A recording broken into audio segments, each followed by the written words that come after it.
porque a gente vive numa sociedade tão machista que se a mulher fala de cuidado com o filho, o homem vai escutar de uma forma, mas se ele escuta um homem falando sobre isso, ele vai escutar de outra forma também, né? Bom, você já começou a responder a pergunta muito bem, que é a gente precisa falar e não deixar isso para as mulheres, né? Aliás, todo o processo de desconstrução do machismo é capturar as partes da vida que a gente deixou relegadas às mulheres para a gente, né? Pensar no cuidado da casa e dos filhos, chama carga mental. A mulher é a CEO da casa e do cuidado dos filhos, né? Em casa a gente atua como se a gente fosse um funcionário em processo demissional cumprindo aviso prévio. Se o chefe te mandar fazer, se tiver muito afim de fazer, você vai, levanta e faz, né? Então, quando a gente começa a capturar essas experiências da vida para a gente, trazendo para a nossa responsabilidade, a gente está desconstruindo machismo. Mas isso não vem assim com muita facilidade, né? Então, o que a gente tem que fazer é ampliar os espaços onde essa coisa está sendo dita, porque não é uma vez só.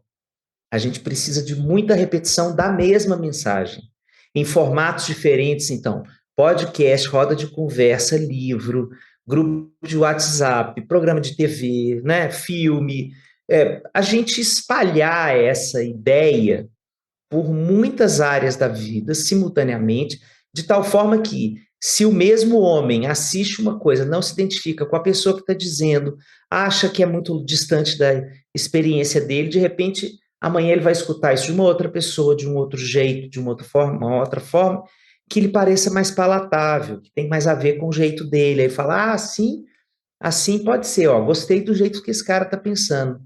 Então, a chave para essa transição de cultura é a gente lidar com como uma cultura precisa viver uma transição, que é com muitas vozes falando da mesma coisa, né? A gente está fazendo isso com o machismo, a população negra e a população branca, que deveria se envolver com a desconstrução do racismo, né? Então, você vê o quanto isso está sendo dito, até que a gente está começando a entender, né? Como cultura.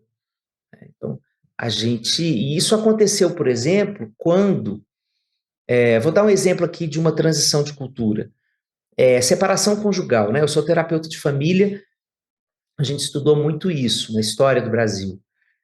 Quando apareceu a ideia de separação conjugal, isso ainda era um tabu, né? Então, culturalmente, as famílias puderam viver separações conjugais, mas as pessoas que depois estavam com esse rótulo de separadas, elas tinham muito estigma social.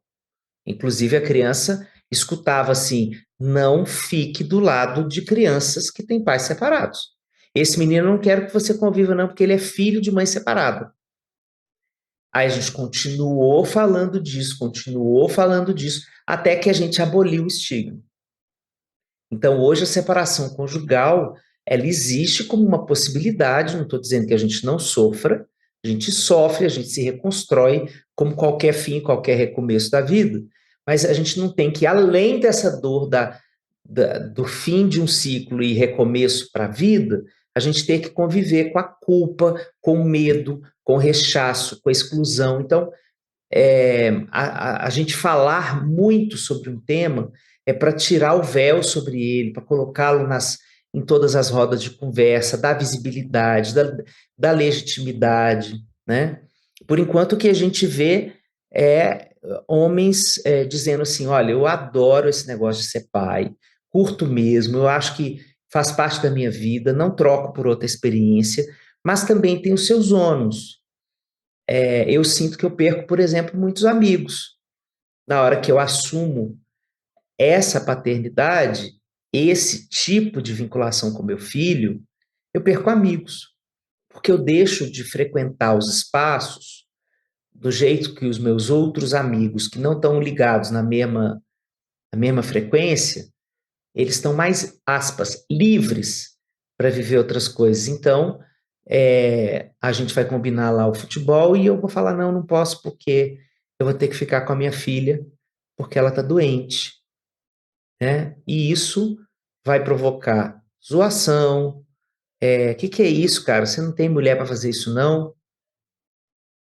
E invariavelmente vai provocar um certo afastamento. Ah, não, não liga para o fulano, não, porque ele está radical nesse negócio de pai, ele é super radical, não tem mais nada que ele pensa na vida.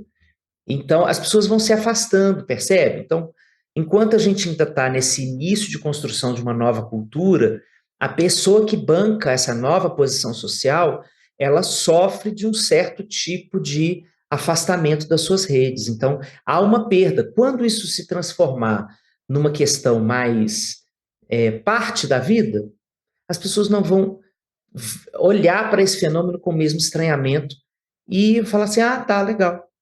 Tudo bem. Acho que semana que vem você vem no futebol, então. Melhoras para ela.